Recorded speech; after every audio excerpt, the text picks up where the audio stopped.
শেখ হাসিনা যদি দেশে যেতে চায় এই সেনাবাহিনীকেই গ্রিন সিগন্যাল দিতে হবে। এখন মূল হলো সেনাবাহিনী। সেনাবাহিনী কি করে এটা দেখবার বিষয়। আগামী 3 থেকে 6 মাসের মধ্যে আওয়ামী লীগ বলেন আর শেখ হাসিনাই বলেন, দেশে তাদের যে মূলটা হলো যে সেনাবাহিনী প্রধান, বর্তমান সেনাবাহিনী প্রধান, উনি হজ করছে, দাড়ি রাখছে, হাতে তসবিহ নিয়ে ঘুরতেছে আর বলতেছে যে ভাই আমি একজন ধার্মিক মানুষ, আমার কোনো লোভ লালসা নাই, দেখ আমি কিন্তু কোনো অপরাধ করি নাই, আমি কিন্তু ক্ষমতা নেই নাই। এটা কারণ জানেন? সেনাবাহিনীর ভিতর থেকে প্রচন্ড প্রচন্ড চাপের মুখে পড়ে গেছে সে সেনাবাহিনীর মুখের থেকে। সেনাবাহিনীর যে একটা বৃহৎ অংশ যারা বামপন্থী মনোভাবাপন্ন, যারা আওয়ামী লীগ, যারা স্বাধীনতার সপক্ষে, তারা এখন সেনাপ্রধানকে, সেনাপ্রধান না খালি এই ঘটনাগুলোর জন্য দায়ী কারা? চেষ্টা যে তালেবানি শাসন কায়েম হয়ে গেল এদের চিহ্নিত করার চেষ্টা করতেছে। এখন তো ওয়াকারুজ্জামান 24 ঘন্টা নামাজেই থাকে, ও সেনাবাহিনী তো হেও চালায় না, আর নিচে যারা আছে এদেরকে দিয়ে দিচ্ছে। সেনাবাহিনী এখন যদি নামাইতে চায় কেউ আওয়ামী লীগের বিরুদ্ধে, শেখ হাসিনাকে ফাঁসি তো দূরের কথা, মেয়া ফাঁসি দিব সেখানে কোন সালায়? শেখ হাসিনা কালকে এসে নামবো এখানে, পরে গ্রেপ্তার করতে পারবো মনে করতেছেন বাংলাদেশে? ওই যে নেত্রকোনায় দেখেন না, ন্যাংটা করে পিটাইছে, কি কইছে যে জয় বাংলা, জয় বাংলাই বলতে হবে এখন বাংলাদেশে, ন্যাংটা করে পিটাইবো। আর সেনাবাহিনী এক ধাপ যদি অগ্রসর হয় এই সরকারের কথা শুনে, সেনাবাহিনীতে নিয়ে গোলাগুলি শুরু হয়ে যাবে। ওখানে সেনাবাহিনীর খবর আমরা জানি, দেশবাসী জানে। আমরা যেমন বাংলাদেশের স্বাধীনতার সপক্ষের শক্তি যেমন হাই হাই করতেছে, সেনাবাহিনীর ভিতরে সিংহভাগ, ওদের সংখ্যা কিন্তু কম, স্বাধীনতা বিরোধী দেশ গ্রুপটা, এটা ওয়াকারুজ্জামানের নেতৃত্বে ঘটনাটা ঘটাইছিল। তখন এই যে কর্নেল কি নাম, রাওয়া ক্লাবের সভাপতি যারা রাজাকার কিছু আছে, এরা ওই পাকিস্তানের পেইড এজেন্ট, যারা কর্নেল হাসিনুর রহমান, রাওয়া ক্লাবের সভাপতি, এই আর এদের নেতৃত্ব দিচ্ছিল হলো এই সেনাপ্রধান।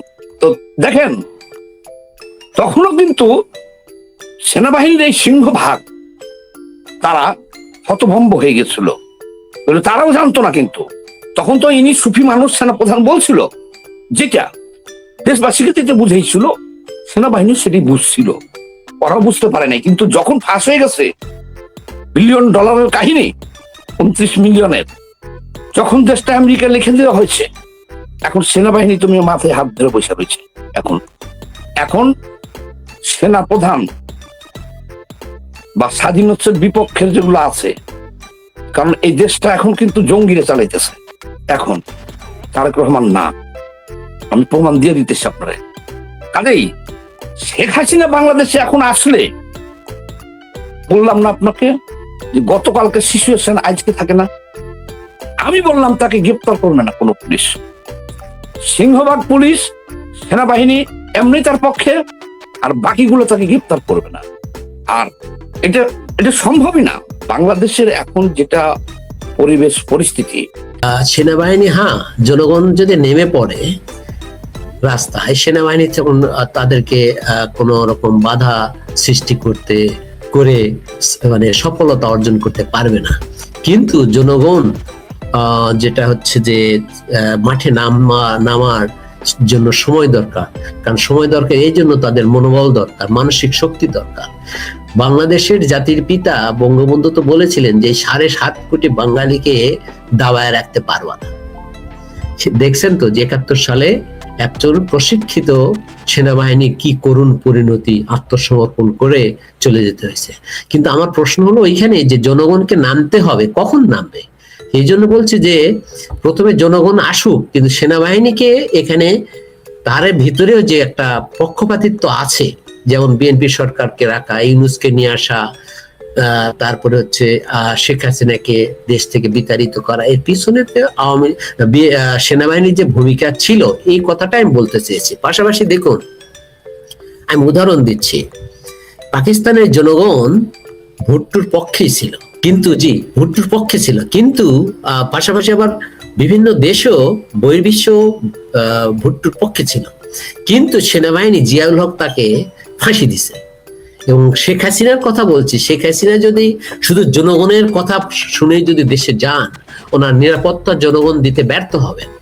কারণ হলো ওনার যে তখন সেনাবাহিনী বলেন, বর্তমান সরকার বলেন, তারা তাকে ধরে তাকে ফাঁসি কার্যকর করার জন্য চেষ্টা করবে। কারণ তাদের ইতিহাস দেখেন যে বিএনপি 2004 সালে আওয়ামী লীগকে সমূলে নেতৃত্ব শূন্য করার জন্য 21শে আগস্ট বোমা হামলা চালিয়েছিল। এই জন্য আমি বলছি যে সেনাবাহিনীর একটা ভূমিকা আছে, এটা অস্বীকার করাটা। বঙ্গবন্ধু সরকারে থাকা অবস্থা নিহত হয়েছিলেন, তারপরে কি 15 আগস্ট কি জনগণ কি ব্যাপকভাবে রাস্তায় নেমেছিল? নামে নাই, কারণ সেনাবাহিনী ভয়ে। এই সেনাবাহিনী হচ্ছে দেশের ইতিহাসের দিকে দেখুন, 75 সালের যে মর্মান্তিক দুর্ঘটনা ঘটিয়েছে, বঙ্গবন্ধুকে জাতির পিতাকে সপরিবারে হত্যা করেছে সেনাবাহিনী। 81 সালে ক্ষমতা গ্রহণ করছে জিয়াউর রহমান, নিহত হয়েছেন সেনাবাহিনী মূল কারণ। তারপরে 90-এর যে এরশাদের যে অবনতি ঘটলো বা এরশাদের শাসনামলের যে টার্মিনেশন হলো, সেখানে এই সেনাবাহিনী যখনই বলছে যে আমরা সাহায্য করব না, তখনই মওদুদ আহমেদ সহ সবাই হচ্ছে চলে গেলেন। মওদুদ আহমেদ নাকি সে ইয়েতে টেলিভিশনে ভাষণ দেওয়ার জন্য গিয়েছিলেন, এরশাদের পক্ষে, সে ছেড়ে ছুড়ে চলে গেল। আবার ধরেন এই যে এই 24-এ এখানেও সেনাবাহিনী মূল ইয়ে ছিল আর কি, চালিকা শক্তি, এই ওয়াকার সাহেব। আওয়ামী লীগের 1 কোটি মানুষ যদি বিপ্লবী হয়ে যায়, আগামী 6 মাসের মধ্যে এনসিপি বৈষম্য বিরোধী ছাত্র আন্দোলনের যে সমন্বয়ক ছিল এরা, আর ইউনূসের সাঙ্গপাঙ্গ যারা ছিল, এরা পালিয়ে যাবো সব। আগামী 6 মাসের মধ্যে পালিয়ে যাবো। কারণ কি শোনেন, এই যে পরিবর্তন কথাটা বললেন, আপনি যখন একটা মানুষকে স্বাভাবিক জীবন যাপন করতে দিবেন না, আপনি যখন এই আওয়ামী লীগকে আপনি নিষিদ্ধ করে দিচ্ছেন, এখন কিন্তু আওয়ামী লীগের কোনো দায় নাই। এখন তারা মনে করেন যে এই যে রাস্তায় নামতেছে, এখন আমরা জানি তারা তো এখন অস্ত্রপাতি নিয়ে নামতেছে। তাই এখন সমন্বয়করা নিজেরা বাঁচার জন্য তারা এখন হয় দেশ ত্যাগ করবে, আবার সংসদে ভান করতেছে আমাদের নিরাপত্তা দেন। এখন আর সেই জুলাই নিরাপত্তা, জুলাই সনদ, আরে সনদ একটা কাগজ বাঁচিতে পারবে? কিন্তু এখন দেখেন কি মোড়টা ঘুরছে, এই 1 সপ্তাহের চিত্র দেখেন। এখন কিন্তু আওয়ামী লীগের মিছিল বাধা দিতে এনসিপি যাইতেছে না, জামাত যাইতেছে না, বিএনপির মুখোমুখি হয়ে গেছে। ওরা পালানোর চিন্তা ভাবনা করতেছে। কারা? জামাত, এনসিপি। এই বছরের মধ্যে ওরা পালিয়ে যাবো এবছর। আর ওই এই 1 সপ্তাহেই ধরেন ওনাদের সকল তাদের যে নিষিদ্ধ দিয়ে রাখছে, যারা নিষিদ্ধ দিয়ে রাখছে এরা হলো বোকাচোদা, এদের পতন হয়ে যাবে অবিলম্বে। এরা রাষ্ট্র চালাতে জানে না, এরা রাজনীতি বুঝে না। কেন বুঝে না? আরে বোকাচোদা, অগজে তোরা নিষিদ্ধ করে রাখছিস, এখন তো ওদের আইন কারণ কোনো কিছু মানার ধার ওরা ধারবে না। তোমরা তাদেরকে নিষিদ্ধ করে দিছো। আওয়ামী লীগের মতো একটা দল সারা দেশের মানুষ চোখের পলকে ওদের পক্ষে চলে গেল। এখন 1 সপ্তাহে আরো অনেক ঘটনা দেখবেন যে যেখানে পুলিশ পাহারায় মিটিং করতেছে আওয়ামী লীগ, আর এনসিপি জামাত শুধু পালাইতেছে। কারণ সবার কাছে মেসেজ চলে গেছে, এটাই বাস্তব, যে আওয়ামী লীগ যেখানে মিছিল বাইর করবে সেখানে গেলেই কোপাইবো। তারা 2 বছর ধরে মায়ের খাইছে। তারা এই 2 বছরে নিজেকে সংগঠিত করছে, পলিসি হলো এটাই যে আমরা মিছিল করব, মিটিং করব, আমাদের অধিকার নিয়ে নামবো, যে বাধা দিবে তারা কোপাবো। কারণ আমরা রাইট আছি এবং জনগণ এদেরকে বলতেছে তোমরা কোপাও, ওই সারাবো। এখন এই 1 সপ্তাহ ধরে যদি শুনে আওয়ামী লীগ আসতেছে, সমন্বয়ক, এনসিপি আর হলে জামাতের কথা বলতেছি, এরা কিন্তু দৌড় মেরে হয় বিএনপি অফিসে যায়, না হলে দৌড় মেরে থানায় যায়। এরা আত্মগোপনে অলরেডি চলে গেছে। আমি চ্যালেঞ্জ করলাম, বাংলাদেশের কোন স্থানে আপনি দেখবেন না যে এনসিপি আর জামাত বা শিবির আওয়ামী লীগের মিছিলের মুখোমুখি হয়েছে। এর নিজে বাস্তব দেখতেছি। এখন বাকি থাকে বিএনপি। আমি যে কথাটা আপনাকে বলতে চাই যে এখন আওয়ামী লীগ যেখানেই সমাবেশে নামবে তারা কিন্তু সশস্ত্র অবস্থায় নামতেছে। সশস্ত্র কি? কারণ তারা জানে যে আমরা এখন নামলেই আমরা নিষিদ্ধ, আমাদের উপর হামলা হবে, গুলি হবে, মামলা হবে বা আমাদেরকে মারবে। তখন কি করতে হবে? তারা তাদের ব্যবস্থা করে নিয়ে নামতেছে। দেশীয় অস্ত্র শস্ত্র এমনকি পিস্তুল এগুলো তারা নিয়ে নামতেছে। কেন?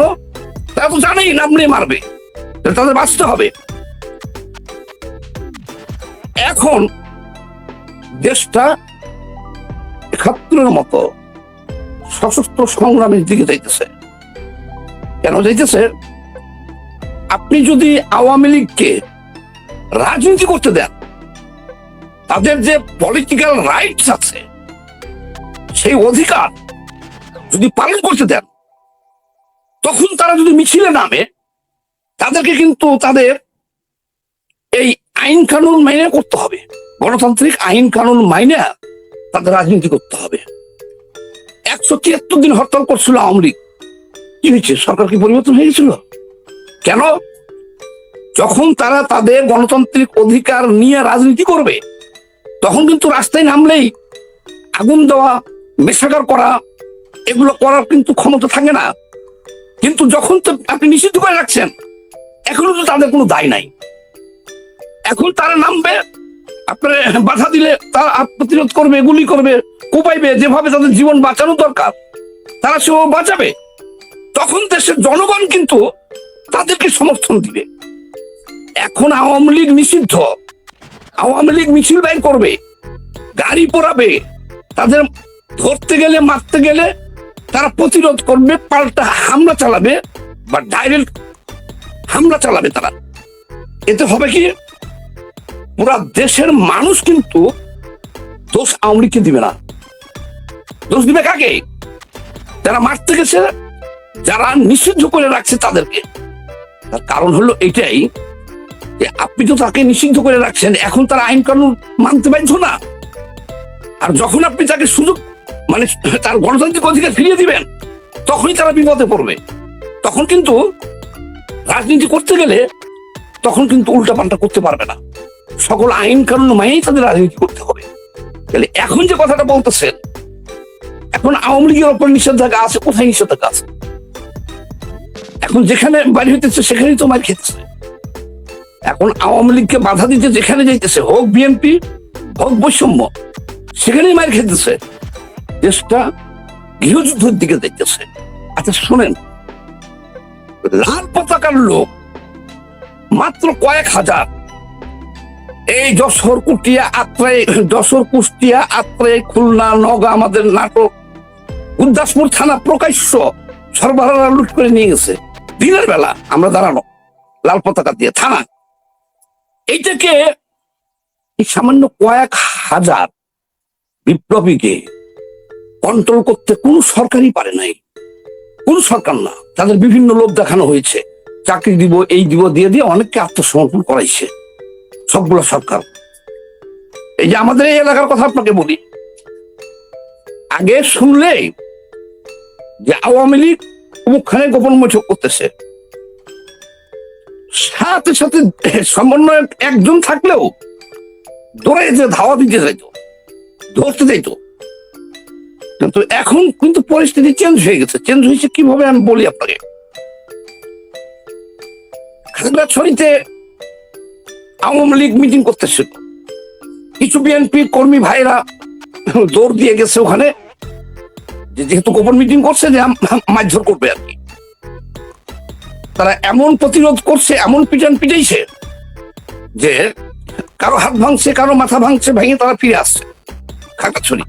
এটা আওয়ামী লীগের কথা বলতেছি আমি। তারপরে নোয়াখালী, বিশেষ করে ঢাকা, জগন্নাথ বিশ্ববিদ্যালয়ে প্রকাশ্য মানববন্ধন করছে তাদের ছবি দিয়া, নাম দিয়া, বলছে যে প্রতিরোধ হবে, বাধা দিলেই প্রতিরোধ হবে। সেখানে কিন্তু বাধা দেওয়ার সাহস পায় নাই, তারা তাদের ইচ্ছা মতো সেখানে মানববন্ধন করছে। এখন আওয়ামী লীগের কোনো মিছিলে জামাত, এনসিপি আর কিন্তু বাধা দিয়ে যাবো না, তারা আতঙ্কিত। বিএনপির পিটিয়ে গেছে, তাহলে এখন আমরা কি করব? সরকার চালাইতেছে বোকাচোদারা, আর আওয়ামী লীগের জন্য হইতেছে ভালো।